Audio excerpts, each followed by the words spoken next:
15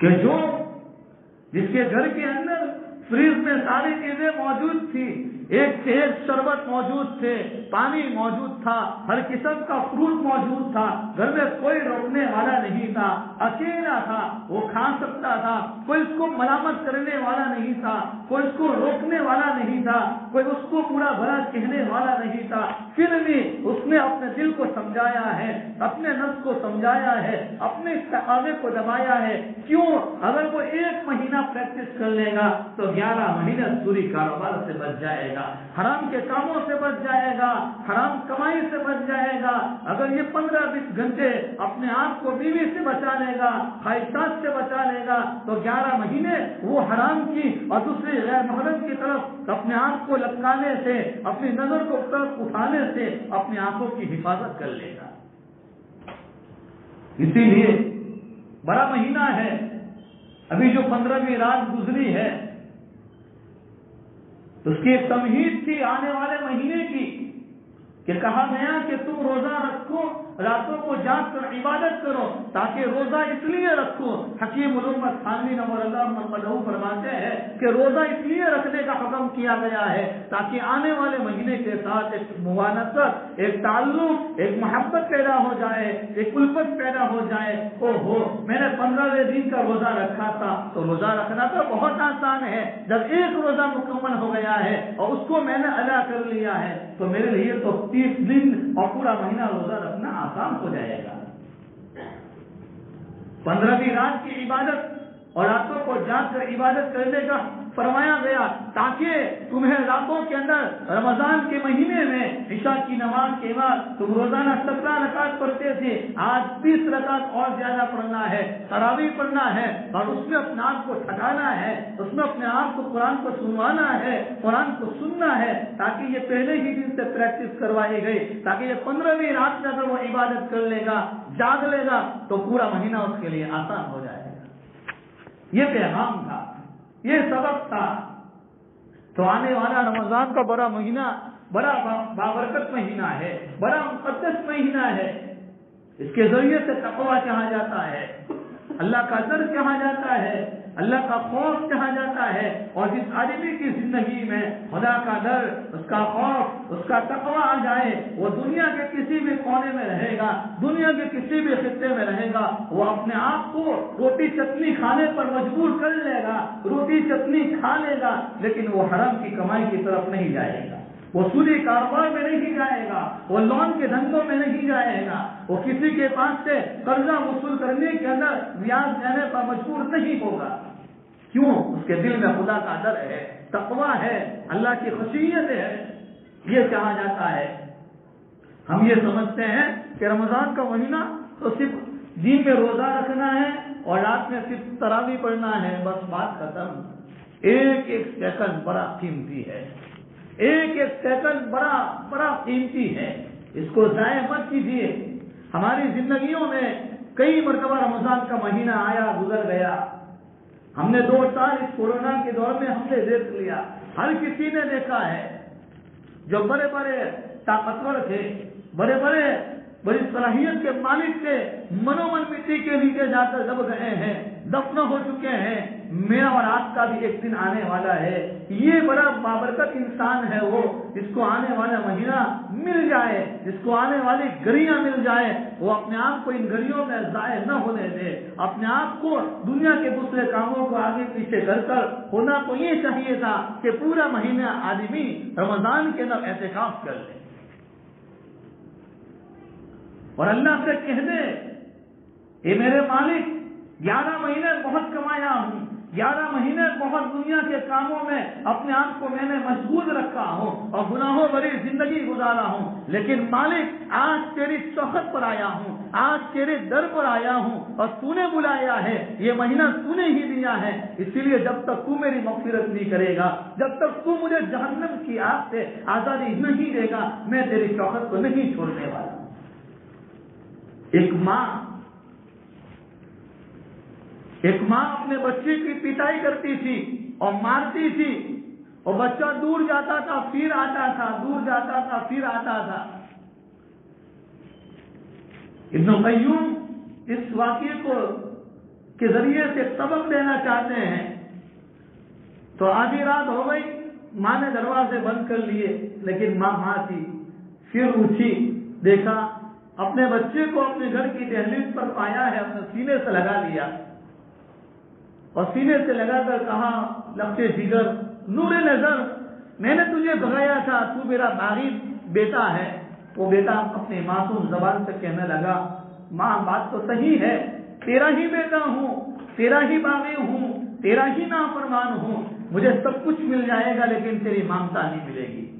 ہم بھی خدا سے یہ کہیں گے مالک 11 مہینے بہت کچھ کیا ہوں، کیا کیا ہوں کوئی جانے نہ جائے، میرا کپڑا یہ بدن سے اٹھ جائے، میرا بدن کا ہر بال گناہوں میں لطپت ہے، میرے قریب میں بیٹھنے والا مجھے جانے یا نہ جانے میں کتنا باغی ہوں، میں کتنا نافرمان ہوں، خدا کی زمین پر رہ کر، خدا کی آسمان کے چھت کے نیچے خدا کی نعمتوں کو استعمال کرتے کرتے میں نے خدا کو کتنا ناراض کیا ہوں۔ میں کیوں کسی کو کہوں میرا مالک میرے سارے حالتوں کو جاننے والا ہے، میرا مالک کالے پہاڑ پر چلنے والی اور کالی رات کے اندھیری رات میں وہ چلنے والی چوزے کی آہٹ کی جب آواز کو سنتا ہے تو وہ میرا مالک میرے تمام حرکتوں سے واقف ہے۔ یعلم خائنۃ الاعین وما تخفی الصدور، میرے دل میں کیا چل رہا ہے، میرے پاس اور میرے ساتھ ہزاروں لوگ چل رہے ہوں لیکن میرے دل کے خیالات، میرے جذبات اور میرے وساوس کہاں کہاں چل رہے ہیں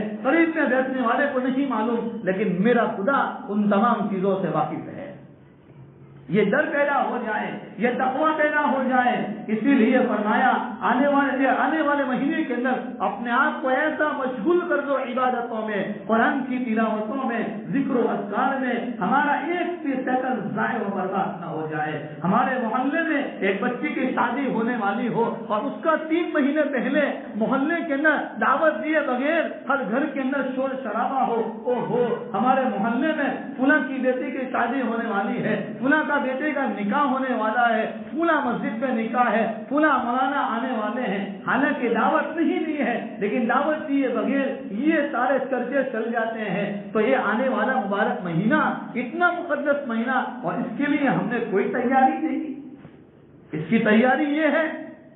ایک تو یہ تیاری ہے کہ جو ہمارے گھر کی ماں بہنیں کرتی ہے کہ سموسے بنا لیتی ہے، نہ معلوم کون کون سی آئٹم ابھی سے بنا کے تیار رکھتی ہے، وہ ایک ضروری چیز ہے، ایک ضرورت ہے، مقصد نہیں ہے، وہ ضرورت ہے۔ اس کے بغیر بھی آدمی کا روزہ ہو جاتا ہے، اس کے بغیر بھی آدمی کی شہری اور افطاری ہو جاتی ہے، بلکہ میں ایک طرف بڑھا کر یوں کہوں اگر ہمارے افطاری کے سامان پر تو ہمارے افطاری کے دسترخوان پر اگر ہمارے سامنے 5 قسم کی الگ الگ آئٹم رکھی ہو، ایک سموسہ اٹھاتے ہوئے اپنے منہ میں ڈالتے ہوئے یہ سوچنا چاہیے کتنے قوم کے یہ وہ بیٹے اور قوم کے کتنے نوجوان اور کتنی معصوم بچیاں جیل خانوں کے سلاخوں کے پیچھے پڑے ہوئے ہیں، ان کی شہری اور ان کی افطاری کا نظام کیا ہوگا۔ میں اپنے گھر پر میں اپنے افطاری کے دسترخوان پر ہزاروں قسم کے شربت استعمال کرتا ہوں، لیکن میری قوم کی وہ بہن، میری قوم کی وہ بیٹی جو جیل کے سلاخوں کے پیچھے اپنی زندگیاں گزار دی ہے، ان کی شہری اور افطاری کا نظم میں نے کیا کیا ہے۔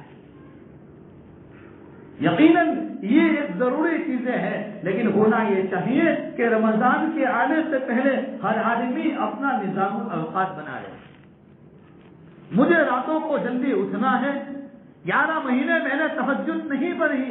11 مہینے کبھی پڑھی کبھی چھوڑ دی، اور تہجد کے وقت میں خدا اعلان کرتا ہے کوئی مانگنے والا، ہے کوئی روزی کا مارا پھرتا ہوا، ہے کوئی مالداروں کے پاؤں کو پکڑنے والا اور جو یوں کہتا ہو اے میرے مالدار مجھے دے دے، میری ضرورتوں کو پورا کر دے۔ دنیا کا مالدار اور دنیا کا ہونے کیا وہ میری اور آپ کی ضرورت پورا کرے گا؟ وہ بھی قدم قدم پر خدا کا محتاج ہے۔ آج کے آخری حصے میں خدا آسمان پر آ کر یہ اعلان کرتا ہو میرے بندے آ جاؤ، میں تمہیں دینے کے لیے آیا ہوں۔ تمہارے اندر وہ طاقت ہونی چاہیے، وہ صلاحیت ہونی چاہیے کہ تم مانگتے تھکو نہیں، میں دیتے جب تھکنے والا نہیں ہوں۔ وہ دینے کے لیے آیا ہے، تو ہمیں آنے والے مبارک مہینے سے پہلے اس کی تیاری یہ ہونی چاہیے، ہمارا نظام بننا چاہیے۔ ہر آدمی کا نظام الاوقات ہو، صبح میں اتنے بجے اٹھنا ہے، تہجد کی نماز پڑھنا ہے، قرآن کی تلاوت کرنا ہے، فجر کی نماز پڑھنا ہے، تھوڑی دیر آرام بھی کرنا ہے، آرام کریں گے بدن کو صحت ملے گی، ایسا نہیں۔ لیکن عام مطلب یہ دیکھا جاتا ہے کہ مسجد جہاں 11 مہینے دوسرے اوقات میں مسجد کی طرف منہ دیکھ کر پھیر کر کوئی دیکھنے والا نہیں ہوتا ہے، مسجد کے صفوں میں لوگ پڑے پڑے سوتے رہتے ہیں، گویا کہ ہم روزے رکھ کر خدا پر احسان کرتے ہیں۔ نہیں میرے بھائیو، ایک ایک سیکنڈ بڑا قیمتی ہے، اور جو چیز جتنی زیادہ قیمتی ہوتی ہے اس کی حفاظت کرنا، اس کے لیے محنتیں کرنا، اس کے لیے جد و جہد کرنا، اس کے لیے کوششیں کرنا، یہ بھی بہت زیادہ قیمتی ہوا کرتا ہے۔ اگر یہ مہینہ ہم نے اپنے ہاتھوں سے ضائع کر دیا، برباد کر دیا، اپنے ہاتھوں سے اس کو یوں ہی نکال دیا، کسی کا کچھ نہیں جائے گا، میرے اور آپ کے جولی میں کچھ بھی نہیں آئے گا۔ اس لیے رمضان کے مہینے میں ہمارے اکابر مشائخ یوں کہتے ہیں کہ رمضان کے مہینے میں آدمی جب اپنا نظام الاوقات بنائے اور جہاں آدمی دوسری نفلی عبادتیں کرتا ہے، لمبی لمبی رکعتیں پڑھتا ہے، کرنا چاہیے، کوئی منع نہیں کرتا، لیکن ایک خاص چیز کی طرف ہمیں توجہ دینا ہے، وہ یہ ہے کہ ہمیں اپنے آپ کو رمضان کے مہینے میں گناہوں سے بچانا ہے۔ آدمی ابھی اے سی بھی چل رہی ہے، کھڑکی بھی کھلی ہو، دروازے بھی کھلی ہو، تو اے سی کا کیا فائدہ؟ کوئی فائدہ نہیں۔ تو آدمی نماز بھی پڑھے، قرآن بھی پڑھے، گناہ بھی کرتا رہے، وہی 11 مہینے والی زندگی اکیلے۔ اپنے آپ کو گناہوں سے بچانا ہے، اپنی نگاہ غلط چیز کی طرف نہ اٹھے، زبان سے غیبت نہ نکلے، زبان سے جھوٹ نہ نکلے، زبان سے کوئی ایسی بات نہ نکلے جو میرے بھائی کو دور کر دے۔ ہماری زبانیں ایسی میٹھی ہو، زبان میں ایسی شیرینی ہو، ایسا مٹھاس ہو کہ دور والا بھی ہمارے قریب ہو جایا کرے۔ تو آنے والے مہینے سے پہلے ہمیں اپنے آپ کو تیار کرنا ہے اور ایسا چوکنا رہ کر عبادت کرنا ہے کہ میرا سیکنڈ اور میری ایک گھڑی ضائع و برباد نہ ہو جائے۔ اور اللہ جب دینے کے اوپر آتا ہے تو پھر آدمی پیچھے کیوں ہٹتا ہے؟ روزانہ اعلان ہوتا ہے، روزانہ خدا کی طرف سے اعلان ہوتا ہے کوئی معافی مانگنے والا ہے، کوئی اپنی ضرورت کا طلبگار ہے، کوئی پریشان حال، ہم تو مائل ہے بکرم، کوئی ساحل ہی نہیں، راہ دکھلا میں کسی راہ منزل ہی نہیں۔ جب وہ دینے کے لیے آیا ہے ہم کیوں پیچھے ہٹے؟ بلکہ ہمیں تو دعاؤں میں اتنی شرم آتی ہے، ہمیں تو دعاؤں مانگنا بھی نہیں آتا ہے۔ وہ محلے کے اندر اور گلی کوچوں میں مانگنے والا ایک فقیر اور ایک سائل جب وہ کسی مالدار کی اور کسی کے گھر کی چوکھٹ پر جاتا ہے اور گھر کے اندر سے مالک اس کو نہیں دیتا ہے تو وہ ایسا چہرہ بنا لیتے ہیں، جھوٹی شکل و صورت بنا لیتے ہیں اور گھر کی ماں بہنوں پر رحم آ جاتا ہے۔ وہ 1 روپیہ دینے کی بجائے 10 روپے کی نوٹ نکالنے پر تیار ہو جاتی ہے اور اس کی ضرورتوں کو پورا کر لیتی ہے۔ جب اس کی چھوٹی اور اس کی جھوٹی ایک نقل و حرکت پر جب ماں بہنوں کو اور گھر کے مردوں کو رحم آ جاتا ہے، خدا 70 ماہوں سے زیادہ پیار کرنے والا مالک ہے۔ اگر اس کے سامنے سچے دل سے معافی مانگیں گے، سچے دل کے ساتھ اللہ کے سامنے آہوازاری کریں گے، میں باپ اپنے بیٹے کو معاف کر دے گا لیکن تانا دے کر معاف کرے گا، بیوی اپنے شوہر کو معاف کر دے گی لیکن تانا دے کر معاف کرے گی، شوہر اپنی بیوی کو معاف کر دے گا، تانا دے کر معاف کرے گا۔ خدا اور مالک ایسا خالق اور مالک ہے اور ایسا پیارا رب ہے جو بندے کو ایک نہیں 1000 مرتبہ معاف کرنے پر قادر ہے، لیکن کبھی وہ اپنے بندے کو تانا نہیں دیتا ہے، کبھی تانا نہیں دیتا، وہ کبھی کسی کے سامنے ذلیل نہیں کرتا۔ میرے سامنے کوئی معافی مانگنے آتا ہے میں اس کو معاف کر دیتا ہوں، 2 دن کے بعد دوسروں کے سامنے تذکرہ کرتا ہوں، وہ آیا تھا، وہ اپنی بڑی جراتیں بتلاتا تھا لیکن اس کو معافی مانگنا پڑی میرے سامنے، میں اس کو معاف بھی کر دیتا ہوں، دوسروں کے سامنے اس کو ذلیل بھی کرتا ہوں، وہ معافی ہی کیا ہوئی ہے؟ خدا تو معاف کر دیتا ہے پھر کسی کے سامنے اس کا تذکرہ نہیں کرتا۔ میرے بندے تو زمین کی تہ سے لے کر آسمان کی بلندی تک اور آسمان کی چھت تک تو اپنے گناہوں کے بوجھ لے کر آ، گناہوں کی انبار لے کر آ، ایک مرتبہ سچے دل سے میرا نام لے لے، میں تجھے معاف کرنے پر قادر ہوں۔ وہ پجاری 70 سال تک بتوں کو پوچھتا رہا اور بتوں کے سامنے اپنی پیشانی کو رگڑتا رہا اور رگڑتا رگڑتا وہ روزانہ آواز لگاتا تھا یا صنم، وہ یہ بت یعنی بت کو عربی میں صنم کہا جاتا ہے، وہ آواز لگا رہا تھا۔ ایک مرتبہ جب اس کی زبان سے یہاں سمجھ نکل گیا، خدا کا نام نکل گیا ہے، تو غیر سے آواز آئی، بول بندے حاضر ہوں، میں نے تو تیرا نام غلطی سے لیا لیکن نام تو لیا میرا ہے نا، تو میرا بندہ ہے۔ ایک ایسا بوڑھا